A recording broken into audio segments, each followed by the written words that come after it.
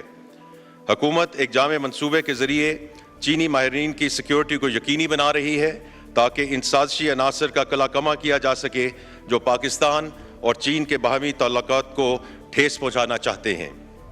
وزیر اعظم صاحب اور SIFC کی بدولت دوست ممالک خصوصاً سعودی عرب اور متحدہ عرب امارات کی جانب سے پاکستان میں سرمایہ کاری میں مثبت پیش رفت ہوئی ہے۔ ہمیں قوی امید ہے کہ مستقبل قریب میں اس حوالے سے انشاءاللہ اچھی خبریں آئیں گی۔ جناب اسپیکر، جیسے کہ میں نے اپنی بجٹ تقریر میں واضح کیا کہ حکومت اگلے IMF پروگرام کے حوالے سے مثبت پیش رفت کر رہی ہے۔ یہ پروگرام ملک کے معاشی مسائل کے دیرپا حل کے لیے اہمیت کا حامل ہے۔ ہم حتی المقدور کوشش کریں گے کہ اگلے IMF پروگرام کو پاکستان کا آخری پروگرام بنایا جا سکے۔ اس عزم کا اظہار وزیر اعظم پاکستان نے خود قوم سے اپنے خطاب میں کیا ہے، جو اس حوالے سے حکومت کے پختہ عزم کی نشاندہی کرتا ہے۔ جناب اسپیکر، میں تمام اراکین اسمبلی کو یہ یقین دہانی کروانا چاہتا ہوں کہ مہنگائی میں کمی حکومت کی اولین ترجیحات میں سے ہے۔ اس حوالے سے کئی اہم اقدامات لیے گئے ہیں جن کے نتیجے میں مہنگائی میں نمایاں کمی ہوئی ہے اور افراط زر 38% سے کم ہو کر 11.8% ہو گئی ہے، جبکہ مئی کے مہینے میں فوڈ انفلیشن صرف 2.2% ریکارڈ کی گئی۔ حکومت ان کوششوں کو جاری رکھے گی تاکہ مہنگائی کو مزید کم کیا جا سکے۔ میں ان تمام معزز پارلیمنٹیرینز کا شکر گزار ہوں جنہوں نے حکومت کی اس کامیابی اور ڈائریکشن آف ٹریول کو سراہا ہے۔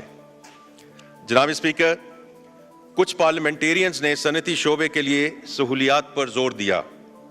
وزیر اعظم صاحب نے اس حوالے سے انتہائی اہم فیصلے لیتے ہوئے صنعتی شعبے کے لیے بجلی کی قیمت میں کمی کا اعلان کیا۔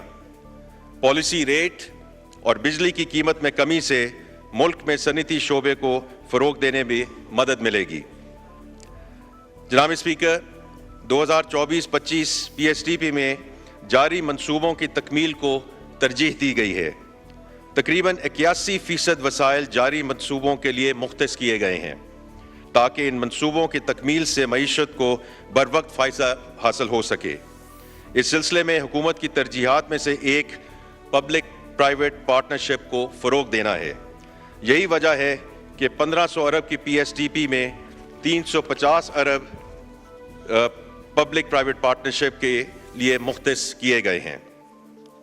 جناب اسپیکر، میں ایک مرتبہ پھر وزیر اعظم، نائب وزیر اعظم، کابینہ کے ساتھیوں، وزیر مملکت برائے خزانہ اور تمام اراکین اسمبلی کا تہہ دل سے مشکور ہوں جن کی رہنمائی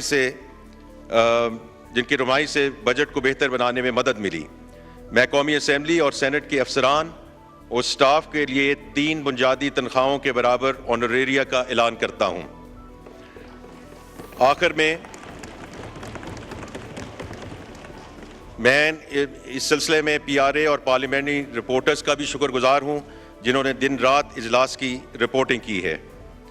آخر میں ایک مرتبہ پھر دہرانا چاہوں گا کہ ہمارے معاشی اور اقتصادی بحالی میں قومی اتفاق رائے بہت اہمیت کی حامل ہے۔ میں تمام سٹیک ہولڈر سے گزارش کروں گا کہ وہ حکومت سے معیشت کی بحالی کے لیے ہر ممکن تعاون جاری رکھیں تاکہ ہم پاکستان کو ایک مرتبہ پھر اس کا کھویا ہوا مقام واپس دلوا سکیں۔ انشاءاللہ۔ پاکستان زندہ باد۔